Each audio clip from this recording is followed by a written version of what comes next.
Prelims, mains और interview के point of से बेहतरीन सेशन होगा और आर्टिकल भी बहुत ही बेहतरीन है। यहाँ पर डायरेक्ट क्वेश्चन आप लोगों से पूछा जा सकता है कि ये माना जाता है कि यार इसके अंदर में सुप्रीम कोर्ट भी होना चाहिए था, पर लेकिन ऐसा नहीं है। इस पैनल के अंदर में, जिसको सिलेक्शन पैनल या सिलेक्शन कमेटी बोलते हैं, इसके मुखिया होते हैं हमारे देश के प्राइम मिनिस्टर मोदी जी, जो कि हेड होते हैं। साथ में होम मिनिस्टर होते हैं, जो कि आज के डेट में अमित शाह जी हैं। और नेक्स्ट यहाँ पर लीडर ऑफ अपोजिशन है, जो कि राहुल गांधी जी हैं।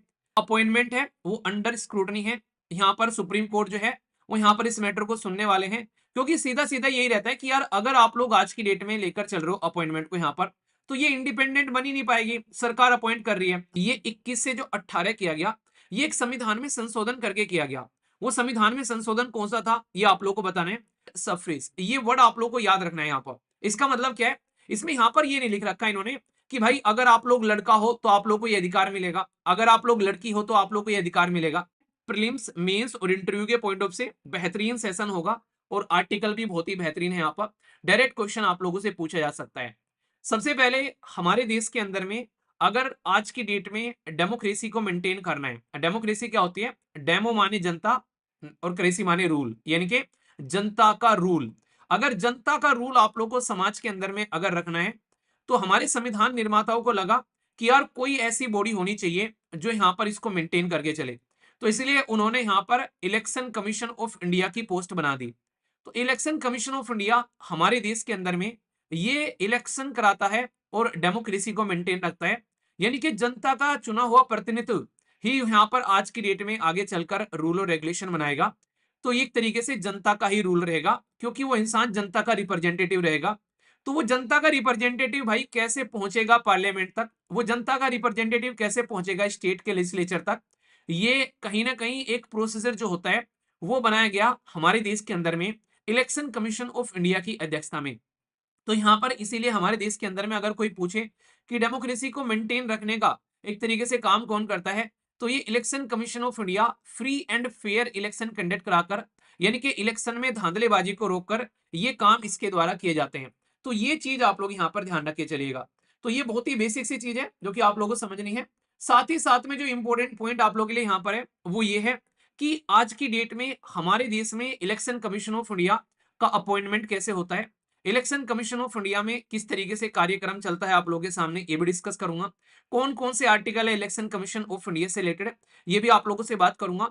और कुछ बेसिक बैकग्राउंड इन्फॉर्मेशन भी मैं आप लोगों से डिस्कस करने वाला हूँ। ये जो पर्टिकुलर टॉपिक है ये पॉलिटी के पॉइंट ऑफ से भी, पर्सनली न्यूज के पॉइंट ऑफ से भी इंपॉर्टेंट आप लोगों के लिए हो जाता है।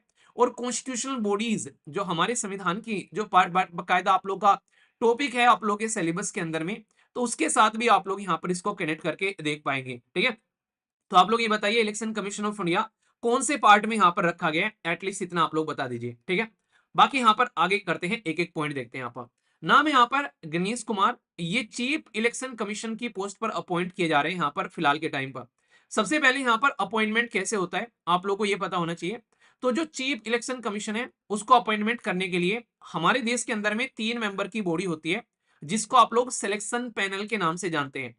ये जो सिलेक्शन पैनल होता है ये हमारे देश के प्रधानमंत्री जी प्राइम मिनिस्टर मोदी जी की अध्यक्षता में बेसिकली काम करता है। और इसके अंदर में 3 लोग आप लोगों को देखने को मिलते हैं। ठीक है, जब यहाँ पर ये अपॉइंटमेंट होती है यहाँ पर, तो उस अपॉइंटमेंट को लेकर कई बार दिक्कत आप लोगों को पहले देखने को मिली है कि ये माना जाता है कि यार इसके अंदर में सुप्रीम कोर्ट भी होना चाहिए था, पर लेकिन ऐसा नहीं है। इस पैनल के अंदर में, जिसको सिलेक्शन पैनल या सिलेक्शन कमेटी बोलते हैं, इसके मुखिया होते हैं हमारे देश के प्राइम मिनिस्टर मोदी जी, जो कि हेड होते हैं। साथ में होम मिनिस्टर होते हैं, जो कि आज के डेट में अमित शाह जी हैं। और नेक्स्ट यहाँ पर लीडर ऑफ अपोजिशन है, जो कि राहुल गांधी जी हैं। तो ये 3 लोग आज की डेट में मिलकर इस पर्टिकुलर पोस्ट के लिए इंसान को चुनते हैं। ये पर्टिकुलर जो प्रोसेसर अभी आप लोगों को देखने को मिल रहा है, जो यहाँ पर चुना जा रहा है, ये 1988 बैच के आईएएस ऑफिसर हैं। आप लोग सोचो, आप लोगों ने मूवी देखी है अभी रामचरण की मूवी आई थी गेम चेंजर, किस किसी ने देखी है? जिस किसी ने नहीं देखी है, ये आप लोगों के लिए एक रिकमेंडेड मूवी है। एक तो ये मूवी, और जो अभी छाव मूवी आई है वो भी देखना। 2 मूवी मैं आप लोगों को रिकमेंड करूंगा, आप लोग के चक्षु खोलने के लिए काफी रहेंगी दोनों की दोनों मूवी। पर ऐसा मत करना कि एक ही दिन में बैठकर दोनों की दोनों मूवी निपटा दो, ठीक है, ये बात गलत होगी। तो आराम आराम से देखना, फिर पता चला तुम्हारे घर वाले कॉल कर रहे हैं मेरे पास में, क्यों बच्चों को बिगाड़ रहे हो मास्टर जी। मैंने कहा वो पहले से ही बिगड़े हुए हैं, मैं क्या बिगाड़ूंगा। मैं तो सुधार रहा हूँ, अब देखो सुधरेंगे क्या। तो ये केरला कैडर के आईएएस अफसर है। तो सोचो कि अगर आप लोग आईएएस अफसर बनते हो जैसे जाके, तो भाई साहब आप लोग इस पर्टिकुलर पोस्ट पर अपनी सर्विस यहाँ पर दे सकते हो। ये यूनियन कोऑपरेटिव सेक्रेटरी हैं, रह चुके हैं बेसिकली, तो ये आप लोग समझिएगा। तो यहाँ पर जो इनकी अपॉइंटमेंट आप लोग को देखने को मिल रही है, ये काफी इंपॉर्टेंट रहने वाली है, ठीक है। इनको यहाँ पर इलेक्शन कमीशन इंडिया अपॉइंट किया गया था, यहाँ पर कब ये किया गया था, 14 मार्च 2024 में। तो अब इनको chief election commission of India बनाया जा रहा है। तो ये जो पर्टिकुलर पोस्ट होती है, ये आप लोग ऐसे समझो, हमारे देश के अंदर में ये 3 मेंबर की बॉडी होती है। सबसे ऊपर होते हैं chief election commission of India, और इनके नीचे फिर 2 लोग और काम करते हैं जिनको इलेक्शन कमीशन आप लोग बोलते हो। पर लेकिन इलेक्शन कमीशन जो रहते हैं यहाँ पर, ये दोनों के दोनों, ये 3 मेंबर की जो बॉडी होती है, ऐसा नहीं कि कोई अकेला यहाँ पर ये इनके ऊपर में पावर दिखाएंगे। यहाँ पर मेजोरिटी के द्वारा डिसीजन लिए जाते हैं। यानी कि अगर इनको कोई काम करना है, तो सारे मिलकर जहां पर स्टार्ट करेंगे काम को, तो ये देखेंगे कौन सा पहले और कौन सा बाद में है, तो फिर उसके हिसाब से यहाँ पर मान लीजिए 2 लोग एक साइड में है और एक अकेला एक साइड में है, तो मेजोरिटी का डिसीजन यहाँ पर मान लेंगे। जैसे नहीं, 3 दोस्त आपस में मिलकर चलते हैं, चलो घूमने चलते हैं, एक कहेगा इधर चल रहे हैं, दूसरा कहेगा इधर, 2 की सहमति बन गई तो वहां पर चले जाते हैं। तो वही वाला काम आप लोगों को यहाँ पर देखने को मिलेगा। तो ये बड़ा ही इंटरेस्टिंग है, यहाँ पर कहीं ना कहीं डेमोक्रेसी रहती है। पर लेकिन मुद्दा क्या है, मुद्दा यहाँ पर है अपॉइंटमेंट को लेकर, और अभी इसी को लेकर यहाँ पर अपोजिशन जो है, वो यहाँ पर इसको बार बार बोलते रहते हैं कि ये सही नहीं है, कि इलेक्शन कमीशन ऑफ इंडिया जो कि हमारे देश के अंदर में इलेक्शन को कंडक्ट कराता है, यार वो एक इंडिपेंडेंट बॉडी होनी चाहिए। जब सरकार के 2 लोग यहाँ पर अपॉइंट करेंगे, तो ये इंडिपेंडेंट बॉडी रहने की है नहीं यहाँ पर। इसलिए हमारे देश के दोस्तों former chief justice of India DY Chandrachud ji ने इसका जुगाड़ निकाला था एक। उन्होंने बोला था कि यहाँ पर होम मिनिस्टर जी को हटा के यहाँ पर जो है चीफ जस्टिस ऑफ इंडिया लगा दो, तो ये एक न्यूट्रल बॉडी बन जाएगी यहाँ पर लेकिन सरकार को ये बात जो है वो रास नहीं आई, और सरकार ने यहाँ पर हटाकर बेसिकली जो चीफ जस्टिस ऑफ इंडिया थे, यहाँ पर डाल दिया लाकर होम मिनिस्टर साहब को, जिसके चलते बहुत ज्यादा क्रिटिसिज्म भी देखने को मिला था। बहुत सारे आर्टिकल लिखे गए इसके ऊपर में, बहुत सारे लोगों ने ये बोला कि गलत है यार, इस तरीके से नहीं आप लोग कर सकते। पर फिर भी आज की डेट में आप लोग को ये पैटर्न देखने को मिलेगा कि अपॉइंटमेंट यहाँ पर कैसे किया जा रहा है। अपॉइंटमेंट जो किया जाता है यहाँ पर, ये अपॉइंटमेंट बेसिकली ये रहता है कि कहीं ना कहीं इसको कोई ना कोई एक इंडिपेंडेंट तरीके से होना चाहिए। पास्ट में बात की जाती है कि इलेक्शन कमीशन ऑफ इंडिया को इंडिपेंडेंट कैसे बनाना है, ठीक है। और यहाँ पर अभी फिर से ये मुद्दा जो है, अभी ये कहा जा रहा है कि जो अपॉइंटमेंट है वो अंडर स्क्रूटनी है। यहाँ पर सुप्रीम कोर्ट जो है वो यहाँ पर इस मैटर को सुनने वाले हैं, क्योंकि सीधा सीधा यही रहता है कि यार अगर आप लोग आज की डेट में लेकर चल रहे हो अपॉइंटमेंट को यहाँ पर, तो ये इंडिपेंडेंट बनी नहीं पाएगी। सरकार अपॉइंट कर रही है, सरकार अपॉइंट कर रही है, तो वो इंसान जो है इंडिपेंडेंट इलेक्शन कैसे कंडक्ट कराएगा, तो ये मुद्दा निकल कर आता है। तो इसके चलते यहाँ पर जो अभी मैंने बताया कि राहुल गांधी जी जो कि लीडर ऑफ अपोजिशन है हमारे देश के अंदर में, यहाँ पर वो भी यहाँ पर इस मीटिंग को लेकर यही बात बोल रहे थे पहले भी, और यही बात निकल कर आ रही है सारी अपोजिशन से, कि ये जो अपॉइंटमेंट है अगर ये इंडिपेंडेंट हो जाएगा, तो हमको ये यकीन होगा कि देश में इलेक्शन जो कंडक्ट कराए जा रहे हैं उसमें कोई धांधलेबाजी नहीं देखने को मिल रही है। क्योंकि आप लोगों को पता है रिसेंटली अभी कई सारे ऐसे इंसिडेंट देखने को मिले जो कि क्वेश्चन मार्क लगा रहे थे इलेक्शन कमीशन ऑफ इंडिया की एक तरीके से ऑथोरिटी के ऊपर में, ठीक है। तो इसलिए यहां पर बोला गया कि ये सिलेक्शन जो सिस्टम होना चाहिए ये बिल्कुल इंडिपेंडेंट होना चाहिए। तो एक तो ये याद रखिए आप लोग यहाँ पर। तो अभी जो नया कानून आया है उसको चैलेंज किया जा रहा है, जिसमें होम मिनिस्टर और प्राइम मिनिस्टर जो है, तो उसको किस तरीके से हम लोग लेकर चलेंगे, क्या यहाँ पर इसको साइड में रखा जाएगा, तो इसको लेकर कंसर्न अपोजिशन दिखा रही है यहाँ पर। साथ ही साथ में इस मैटर को अभी सुना जाएगा, तो देखते हैं क्या कोई नया मुद्दा निकल कर आता है। एक तो ये पॉइंट याद रखेगा। अब यहाँ पर आप लोगों के लिए एक इंटरेस्टिंग इंपोर्टेंट एक और इंपोर्टेंट पर्सनैलिटी का नाम आप लोगों को याद रखना है, क्योंकि chief election commission of India, जो चीफ इलेक्शन कमीशन जो रहते हैं वो यहाँ पर अभी बन गए हैं, जो पहले इलेक्शन कमीशन थे, ठीक है। तो यहाँ पर उनको चीफ बना दिया है अभी। तो यहाँ पर एक पोस्ट खाली हो गई। अब उस पोस्ट पर किसको लाया गया है, तो विवेक जोशी को यहाँ पर, अभी जो हरियाणा के चीफ सेक्रेटरी थे, उन्हें इलेक्शन कमीशन की पोस्ट पर लाया गया है। तो यानी कि फिर से 3 मेंबर की बॉडी आप लोग को देखने को यहाँ पर मिल जाएगी। तो ये आप लोग के लिए क्वेश्चन है। अब मैं आप लोगों से एक क्वेश्चन पूछूंगा। क्वेश्चन ये है कि 2 लोगों के नाम मैंने बता दिए, chief election commission of India और एक इलेक्शन कमीशन ऑफ इंडिया। अब एक इलेक्शन कमीशन ऑफ इंडिया और बच गए, तो उनका नाम क्या है ये आप लोग बताइए। देखता हूं आप ऐसे कौन कौन बता पाता है। पर्सन इन न्यूज में कई बार आप लोगों से पूछ लिए जाते हैं, खासकर अपॉइंटमेंट ऐसा तो नहीं कि रोज हो रही है भाई साहब, ये आप लोगों को टाइम टू टाइम देखने को मिलती है। तो इसलिए आप लोगों को यहाँ पर पता होना चाहिए। हल्का सा क्वेश्चन बन सकता है वनडे टाइप एग्जाम में तो इमीडिएटली, ठीक है। तो इसलिए आप लोग इसके बारे में जरूर थोड़ा ध्यान रखिएगा। अब यहाँ पर मैं आप लोगों को कुछ बेसिक इन्फॉर्मेशन बताता हूँ जिसके बारे में आप लोगों से डायरेक्टली क्वेश्चन पूछे जाते हैं। इसको थोड़ा सा समझते हुए चलोगे तो आप लोग लंबे समय तक अच्छे से चीजों को याद रख पाओगे, ठीक है। सबसे पहले यहाँ पर इलेक्शन कमीशन ऑफ इंडिया के बारे में एक स्लाइड और थी यार, एक सेकेंड। वो वाली स्लाइड, यार वो स्लाइड नहीं आई। चलो मैं आप लोगों को यहीं पे बता देता हूँ। उसमें बेसिक इन्फॉर्मेशन थी, मैं आप लोगों को स्लाइड पता नहीं कैसे, वो स्लाइड कैसे नहीं बनी, वो तो बोला था टीम ना कई बार ऐसा करते हैं जल्दबाजी में ना, इनको एक तो मुझे उठाना पड़ता है, कई बार सोए रह जाते हैं फिर इनको उठाता हूँ तो फिर ये ऐसी हरकतें करते हुए नजर आते हैं कई बार जल्दबाजी में। फिर मैं इनको समझाता हूँ बाद में बैठा के, मैंने कहा क्या कर रहे हो क्या कर रहे हो बेटा, ये क्या चल रहा है चलिए कोई नहीं, यहाँ पर मैं आप लोगों को बता देता हूँ, बाद में पीपीटी में आप लोगों को वाली स्लाइड मिल जाएगी, ठीक है। मैं आप लोगों को अलग से समझा देता हूँ पूरा डिटेल में अच्छे से। यहाँ पर यह है कि हमारे देश के अंदर में आज की डेट में अगर इलेक्शन कमीशन ऑफ इंडिया के बारे में आप लोग बात करते हो, तो ये बहुत इंपॉर्टेंट बॉडी है, जो कि आप लोगों को इसके बारे में बेसिक इन्फॉर्मेशन मैं आप लोगों को बताता हुआ चलूंगा। हमारे देश के अंदर में जब ओरिजिनली ये बनाई गई थी, तो यहाँ पर इसके अंदर में एक ही इंसान हुआ करते थे, मतलब इलेक्शन कमीशन ऑफ इंडिया के बारे में आप लोगों को पता है कि 3 मेंबर की बॉडी है, पर ओरिजिनली ये 3 मेंबर की बॉडी नहीं हुआ करती थी, ये सिंगल मेंबर की बॉडी आप लोगों को देखने को मिला करती थी। पर बाद में इसको 3 मेंबर की बॉडी बनाया गया। 3 मेंबर की बॉडी बनाने के पीछे का रीजन सीधा सीधा यही था कि भाई अगर आज की डेट में हम लोग इलेक्शन में पहले यहाँ पर जो एज का क्राइटेरिया था, ये था कि भाई साहब हमारे देश के अंदर में 21 साल उम्र रखी गई थी, चाहे लड़का हो चाहे लड़की हो, 21 साल की उम्र तक आप लोग यहाँ पर वोट डालने की कैटेगरी में आ जाते थे। पर लेकिन मुद्दा क्या हुआ, मुद्दा ये हुआ कि भाई इसको यार चेंज करना पड़ गया, 21 से लाकर इन्होंने 18 कर दिया। ये चाह रहे थे कि और ज्यादा नवयुवक जो है वो यहाँ पर इसके अंदर में पार्टिसिपेट करें। तो जैसे ही इन्होंने 21 से हटाकर इसको 18 किया, तो फिर यहाँ पर बात आ गई कि यार इसको अब कैसे लेकर चलना है, ये मुद्दा बन गया। तो तब लेकर यहाँ पर ये लगा कि जब 21 से 18 हो गया तो ज्यादा जनता आ गई, तो ज्यादा जनता आ गई तो अब यहाँ पर इलेक्शन कमीशन ऑफ इंडिया, जो कि पहले यहाँ पर सिंगल मेंबर की बॉडी हुआ करती थी, उसको भी हम लोगों ने यहाँ पर 3 मेंबर की बॉडी कर दिया गया। अब आप लोग यहाँ पर एक पॉइंट आप लोग को याद रखना है, ये जो प्रोविजन यहाँ पर आप लोगों को देखने को मिला, ये 21 से जो 18 किया गया, ये एक संविधान में संशोधन करके किया गया।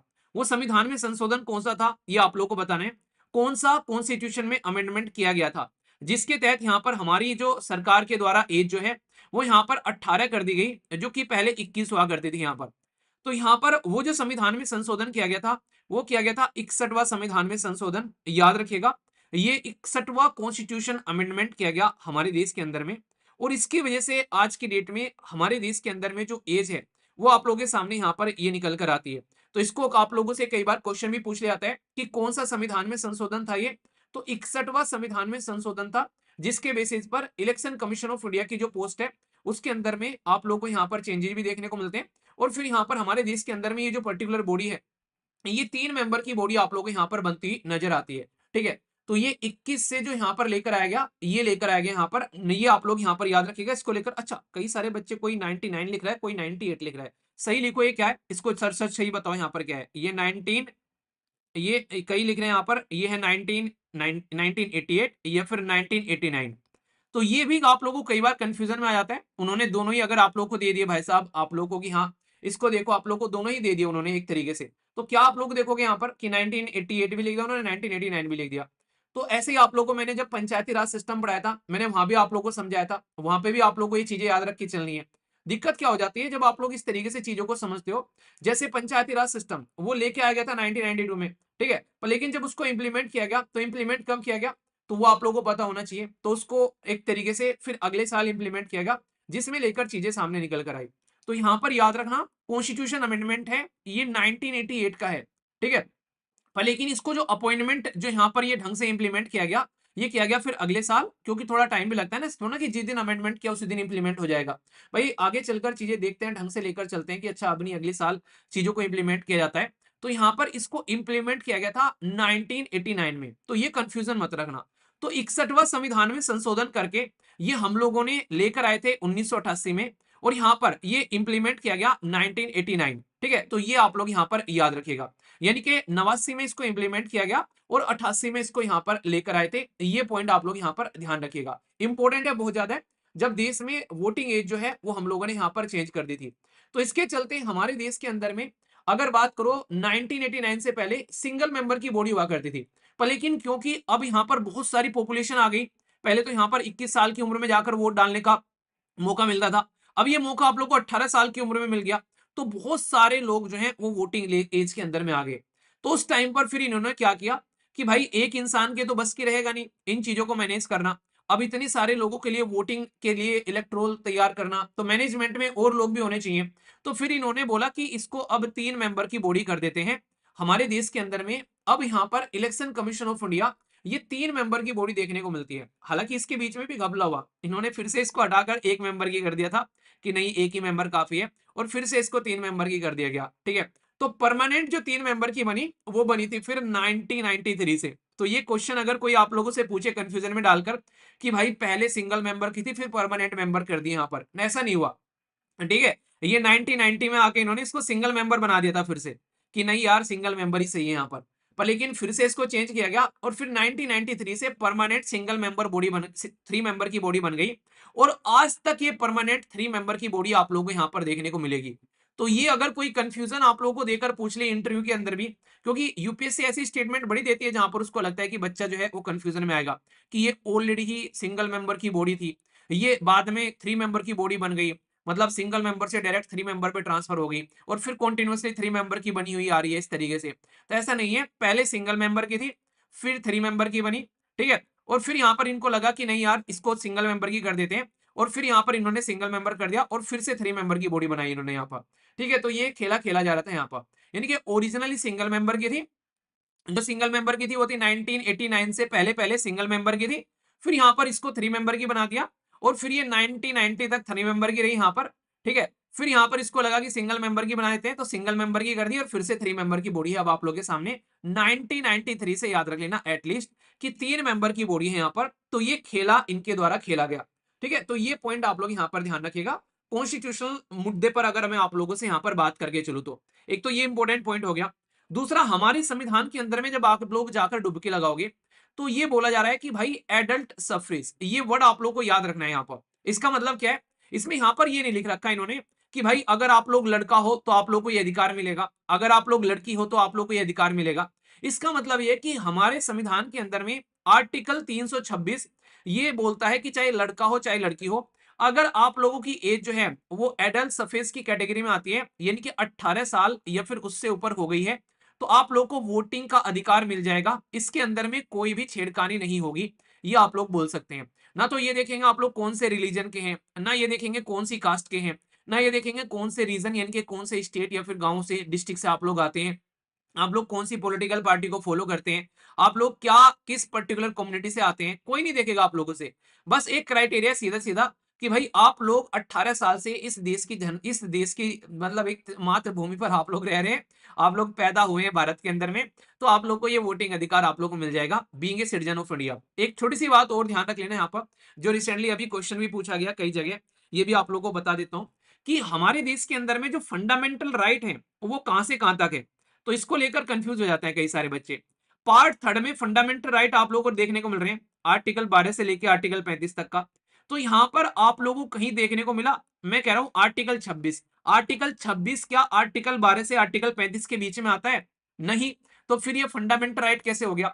फंडामेंटल राइट तो भाई यही वाले होंगे जो इस पर्टिकुलर कैटेगरी में आएंगे। ये तो संविधान के अंदर तो है पर लेकिन फंडामेंटल राइट के अंदर नहीं है। ठीक है, तो आप लोग ऐसा बोल सकते हो। तो कई बार इसको लेकर लोग कंफ्यूज हो जाते हैं कि भाई साहब जैसे हमारा कॉन्स्टिट्यूशन हो गया, ये ऐसे आप लोगों से मैथ्स में क्वेश्चन नहीं पूछे जाते हैं, जैसे हमारा कॉन्स्टिट्यूशन हो गया ये बड़े वाला। ठीक है, अब भाई साहब यहाँ पर अगर आप बहुत बात करोगे तो कॉन्स्टिट्यूशन के अंदर में सारे के सारे आर्टिकल आ गए, तो इसमें आप लोग को यहाँ पर ये फंडामेंटल राइट हो गया भाई साहब, फंडामेंटल राइट वाले यहाँ पर आ गए और कॉन्स्टिट्यूशन के अंदर यहाँ पर ये इलेक्शन कमीशन ऑफ इंडिया वाले आर्टिकल यहाँ पर आ गए। तो ये पॉइंट आप लोग यहाँ पर ध्यान रखिएगा। तो आर्टिकल 326 जो है वो फंडामेंटल राइट नहीं है, इसलिए आप लोगों को कंफ्यूजन में डाला जा सकता है। अगर कोई इंसान जेल में बंद है तो क्या वो इंसान वोट डाल सकता है आकर? क्योंकि उसको फंडामेंटल राइट है हमारे देश में वोट डालने का। क्योंकि फंडामेंटल राइट नहीं है तो भाई साहब उनके ये अधिकार छीने जा सकते हैं आसानी से। अगर कोई जेल में बंद है तो अधिकार छीन लेंगे, पर लेकिन फंडामेंटल राइट होता तो कोई आप लोग के अधिकार नहीं छीन पाता, फिर दिक्कत हो जाती है। तो ये कॉन्स्टिट्यूशनल राइट है यानी कि संवैधानिक अधिकार है, ना कि मूल अधिकार यानी कि आप लोग का फंडामेंटल राइट है। ये पॉइंट बहुत इंपॉर्टेंट है और कंफ्यूजन में भी आता है जब नया नया कोई इस चीज को पढ़ना स्टार्ट करता है। तो ये चीज आप लोग यहां पर ध्यान रखना, एक इंपॉर्टेंट पॉइंट। दूसरा सबसे इंपॉर्टेंट पॉइंट जो यहां पर आप लोगों से पूछे जाते हैं कि भाई साहब अगर election commission of India election conduct करा रहा है तो वो इलेक्शन कंडक्ट कराते कराते बीच में कोई गड़बड़ हो गई, किसी ने घपला घोटाला कर दिया, तो इसमें हमारे देश का कोर्ट जो है वो एंट्री नहीं करेगा। मतलब हमारे देश जुडिशरी के पास में ये मैटर नहीं जाएगा। जब तक कि पूरा इलेक्शन जो है वो कंप्लीट ना हो जाए। क्यों? क्योंकि आप लोगों को पता है अगर जुडिशरी के पास से मैटर चला गया तो वहां पर केस जो है भाई वो कोई 6 महीने से पड़ा है, कोई 6 साल से पड़ा है, कई ऐसे भी हैं 60 साल से पड़े हुए हैं। तो अगर कोई केस ऐसा होगा वहां पर इतने लंबा समय पुराना चलेगा तो इलेक्शन तो हो हाल ही है भाई साहब फिर। तो दिक्कत ये पड़ती है कि भाई अगर कोर्ट नहीं आएगा तो वो इलेक्शन कंडक्ट करा लिए जाएंगे और कोई मैटर है तो बाद में देख लेंगे। तो यहाँ पर कहीं ना कहीं हमारे देश में इलेक्शन कमीशन ऑफ इंडिया ही कोई अगर गड़बड़ होती है तो उसको डील करने के लिए उसको पावर यहाँ पर दी जाती है। ठीक है, ये पॉइंट ध्यान रखना। किसी रिलीजन, रेस, कास्ट, सेक्स यानी कि मेल या फिर फीमेल आप लोग क्या हैं उसके बेस पर आप लोग को इलेक्ट्रोल रोल में एंट्री से कोई रोक नहीं सकता या फिर कर नहीं सकता उसमें एंट्री। उसमें आप लोग का बस पता है कि हाँ भाई साहब आप लोग वोट डालने कैटेगरी में है तो सही है। सारा का सारा सिस्टम जो है कंट्रोल करता हुआ नजर आता है election commission of India. Article 324 एक पावरफुल आर्टिकल है यहाँ पर, ये याद रखेगा। पार्लियामेंट के इलेक्शन भी यही कराते हैं और हमारे देश के अंदर में स्टेट के इलेक्शन भी यही कंडक्ट कराते हैं। यहाँ पर एक छोटा सा पॉइंट और ध्यान रख लेना जो कि डायरेक्ट क्वेश्चन बना देता है कि भाई साहब इलेक्शन कमीशन ऑफ इंडिया ही हमारे देश के अंदर में पार्लियामेंट में राज्यसभा और आप लोगों को लोकसभा के इलेक्शन कंडक्ट कराते हुए नजर आते हैं। प्रेसिडेंट और वाइस प्रेसिडेंट के इलेक्शन कंडक्ट कराते हुए नजर आते हैं, ये तो सब पढ़ लेते हैं। पर लेकिन दिक्कत कहां पर आती है, स्टेट के अंदर में आप लोग कंफ्यूज हो जाते हो। क्योंकि हमारे देश के अंदर में एक तो है आप लोग को आज के डेट में देखने को मिलती है स्टेट के अंदर में असेंबली है जिसको आप लोग लेजिस्लेटिव असेंबली बोलते हो, विधानसभा, और दूसरी को लेजिस्लेटिव काउंसिल विधान परिषद बोलते हो। तो यहाँ पर विधानसभा और विधान परिषद के इलेक्शन भी election commission of India he conduct कराता है। तो कंफ्यूज मत हो जाना इस चीज को लेकर, कभी लगे कि नहीं यार ये तो अपने आप कंडक्ट करा लेंगे। दूसरी इंटरेस्टिंग चीज आप लोग यहाँ पर ये ध्यान रखना कि जो पंचायत है और जो म्यूनसिपैलिटी है उनके जो इलेक्शन होते हैं वो स्टेट का इलेक्शन कमीशन कंडक्ट कराता है, जो कि यहाँ पर हमारे देश के अंदर में 73rd और 74th कॉन्स्टिट्यूशन अमेंडमेंट करके स्टेट को ये पावर दे कि तुम ये लोकल लेवल पर अपने आप से इलेक्शन कंडक्ट करा लेना। तो ये बहुत इंपॉर्टेंट चीजें हैं जो आप लोगों से डायरेक्ट क्वेश्चन करके पूछ लिए जाते हैं। फिर मत बोलना कि वीर भाई क्वेश्चन आ गया और हम लोगों ने पढ़ा नहीं था। ऐसी कोई भी चीज आप लोग के डाउट मन में डाउट नहीं रखनी चाहिए। ठीक है, तो ये बहुत सारी बेसिक चीजें हैं। और अभी मैं आप लोगों को एक इंटरेस्टिंग चीज और बता दूं, ये आप लोगों को थोड़ा सा ध्यान रखने में हेल्प करेगी। हमारे देश के अंदर में वोटर डे किस दिन सेलिब्रेट किया था, देखता हूं आप में से कौन बताते हैं। वोटर डे किस दिन सेलिब्रेट किया था जरा बताइए। अभी आप लोग को ये टॉपिक में इतने डिटेल में क्यों पढ़ाया, मैं आप लोगों को बताकर ही क्यों नहीं निकल गया। मैं ऊपर ऊपर से बता देता कि मैंने कहा ठीक है यार ये इस तरीके से है, इसको देख लेना आप लोग। यहाँ पर इसको इतना डिटेल में पढ़ाने का एक बेसिक रीजन था, वो था कि हमारे देश के अंदर में जो वोटर डे है वो 25 जनवरी 1950 में सेलिब्रेट किया जाता है। क्या ये रीजन है ये आर्टिकल इतना डिटेल में पढ़ाने का? नहीं, ये नहीं हो सकता, कुछ और अच्छा सा रीजन होना चाहिए। तो वो अच्छा सा रीजन बताओ ताकि हमारे दिल को सुकून रहे। वो अच्छा सा रीजन है कि भाई इलेक्शन कमीशन ऑफ इंडिया को 75 साल हो चुके हैं इसी साल 2025 के अंदर में, जब यहाँ पर 25 जनवरी को हम लोगों ने यहाँ पर सेलिब्रेट किया। तो मतलब इलेक्शन कमीशन ऑफ इंडिया हमारे देश के अंदर में अपना 75 साल जो है वो सेलिब्रेट कर रहा था अब की बार यहाँ पर। तो इसलिए आप लोग समझ सकते हैं, एक तो ये इंपॉर्टेंट मुद्दा हो गया। दूसरा, नए chief election commission of India हमारे देश के अंदर में अपॉइंट कर दिए, दूसरा ये मुद्दा हो गया। तो ये बहुत बहुत इंपॉर्टेंट टॉपिक हो जाता है आप लोग के एग्जाम के लिए। अब इस पर 5 10 15 20 हजार स्टार लगा लो तो भी कम नहीं होंगे। तो आप लोग समझ सकते हैं, तो आप लोग यहाँ पर इसको पॉइंट को आप लोग यहाँ पर याद रखिएगा। ठीक है, तो पार्ट अब आप लोग का जो बेसिकली 15 है हमारे संविधान के अंदर में, जो कि आर्टिकल 324 से लेके 329 के बीच में ये आते हैं।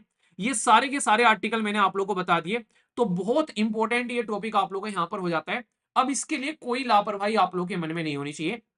6 साल या फिर 65 साल जो भी पहले हो जाए यहाँ पर उसको उस तरीके से आप लोग यहाँ पर रख सकते हैं। अगर रिमूव करने की बात आए तो आप लोग यहाँ पर ये रिजाइन कर सकते हैं अपना टर्म पहले होने से पहले, या रिमूव किया जा सकता है उनको बिल्कुल उसी प्रोसेस से जिस प्रोसेस से हम लोग आज की डेट में किसको हटाते हैं, हमारे देश के अंदर में हम लोग सुप्रीम कोर्ट के जज को हटाते हैं। तो याद रखना सुप्रीम कोर्ट के जज को पार्लियामेंट के द्वारा हटाया जाता है। तो इलेक्शन कमीशन ऑफ इंडिया में जो chief election commission of India है उनको सिमिलर तरीके से हटाया जाता है। तो ये भी आप लोग यहाँ पर ध्यान रखिएगा इसके बारे में। ठीक है, कोई भी डाउट इसको लेकर मन में नहीं होना चाहिए। मॉडल कोड ऑफ कंडक्ट वगैरह भी इंप्लीमेंट करने की रेस्पॉन्सिबिलिटी इनकी रहती है। मॉडल कोड ऑफ कंडक्ट ये रहता है कि इलेक्शन जो है वो फ्री एंड फेयर होने चाहिए, कोई अपनी दादागिरी यहाँ पर न दिखाए। तो आप लोगों से मैं क्वेश्चन भी पूछूंगा, देखता हूँ आप लोग को ये मूवी मैं आज रिकमेंड करूंगा, जरूर देख लेना अगर आप लोग कहीं पर लगे आप लोग का जुगाड़। जो मैंने आप लोग को बताया गेम चेंजर, उस गेम चेंजर मूवी में मॉडल कोड ऑफ कंडक्ट के बारे में भी आप लोग को बता रखा है। आप लोगों को वहां पर किस तरीके से डीएम की पावर होती है वो समझा रखी है। डिजास्टर मैनेजमेंट एक्ट तक वहां पर आप लोगों को बता रखा है उन्होंने कि किस तरीके से डिजास्टर मैनेजमेंट एक्ट काम करता है, तो वो भी आप लोगों को बता रखा है। हमारे देश के अंदर में कैसे free and fair election conduct करा सकते हैं, कैसे यहाँ पर आज की डेट में जो फ्री बीज बांटी जाती है इलेक्शन में उसको कैसे कंट्रोल कर सकते हैं, उस एक ही मूवी के अंदर में ये सारी चीजें उन्होंने निचोड़ दी है। तो ध्यान से आप लोग देखिएगा। चलिए क्वेश्चन है, ये आप लोगों के लिए होमवर्क है। वीवीपैट आप लोगों ने कई बार सुना होगा, जिसको बोलते हैं voter verifiable paper audit trial. यानी कि जब आप लोग वोट डालने जाते हो तो इलेक्शन कमीशन ऑफ इंडिया की जो मशीन होती है उसको दबाते हो, तो आप लोग का जो वीवीपैट होता है उसमें आप लोग को दिखता है कि किसको आप लोगों ने वोट डाली है। वो दिखने के बाद में इमीडिएटली फिर उसमें डब्बे के अंदर में पर्ची गिर जाती है।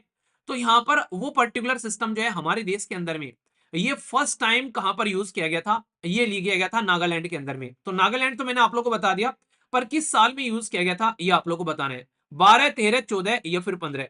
क्योंकि इलेक्शन को फ्री एंड फेयर कंडक्ट कराने का ये शानदार तरीका था, ठीक है। तो याद रखना ये है आप लोग के लिए 2013 में यहां पर इसको इस्तेमाल किया गया था। तो कोई भी डाउट इसको लेकर आप लोगों के मन में नहीं होना चाहिए, डायरेक्ट क्वेश्चन पूछा जा सकता है और फर्स्ट टाइम यूज किया गया था नागालैंड में 2013 के अंदर में। तो ये पॉइंट आप लोग यहां पर ध्यान रखना। इससे ये पता चल जाता है कि आपने जिस बटन पर दबाया है क्या उसी बटन पर दबाने के बाद में ईवीएम मशीन पर जो दबाया है वीवीपैट में आप लोगों को दिखा है, तो वोटर को कॉन्फिडेंस आ जाता है कि जिसको मैंने वोट दिया भाई साहब उसी के पास में वो वोट जो है वो गई है। तो ये बहुत ही इंपॉर्टेंट यहां पर है। एक छोटा सा क्वेश्चन और बताइए, कितने सेकंड तक आप लोगों को वो अपनी चिट दिखाई देती है उसमें, वो जो वीवीपैट में चिट दिखाई देती है वो कितने सेकंड तक दिखती है, देखता हूँ कौन बताता है, ठीक है। तो ये मैंने आप लोगों को यहाँ पर कई सारे टॉपिक जो है वो कई डायमेंशन से मैंने इसके अंदर में कवर करा दिया। नॉर्मली ये था छोटा, पर लेकिन इसके ऊपर में एडिटोरियल भी आएंगे। इसको कहते हैं, कई बच्चे कहते हैं ना सर टॉपिक को कैसे तैयार करें। अब आप लोगों का इलेक्शन कमीशन ऑफ इंडिया का टॉपिक जो है वो तैयार हो चुके हैं। अगर A4 साइज की सीट में आप लोग बैठकर इसको यहाँ पर लिख लेंगे इस तरीके से, ये सारी चीजें जो मैंने आप लोग को बताई है कि अपॉइंट मेंबर कौन होता है, रिमूव कैसे किया जाता है, कौन कौन से आर्टिकल है यहाँ पर, किस तरीके से यहाँ पर ये आर्टिकल आप लोगों को देखने को मिल रहे हैं, ये सारे के सारे पॉइंट जो है आप लोगों के सामने जो आगे, पहले एक मेंबर बॉडी थी फिर 2 मेंबर बन गई, कब यहाँ पर 18 से उसको 21 से 18 कर दिया गया। इसको कहते हैं कि टॉपिक का सुहा कर देना। तो ये इस तरीके से अब आप लोग नोट्स बना लो और फ्यूचर में कितनी बार भी अब ये टॉपिक आ जाए आप लोग कभी भी डाउट में ही नहीं आओगे, क्योंकि आप लोगों ने ढंग से सारी चीजें पढ़ ली हैं एक तरीके से, ठीक है। अब आप लोगों से क्वेश्चन वो चाहे आप लोगों से क्वेश्चन वो यूपीएससी में पूछ ले, स्टेट पीसीएस में पूछ ले, एनडीए सीडीएस में पूछ ले, इंजीनियरिंग सर्विसेज में पूछ ले, चाहे एसएससी में पूछ ले या भाई साहब बैंकिंग में पूछ ले, बैंकिंग में तो शायद नहीं पूछेंगे तो कहीं भी आप लोग इसको बेसिकली कवर कर सकते हैं, ठीक है।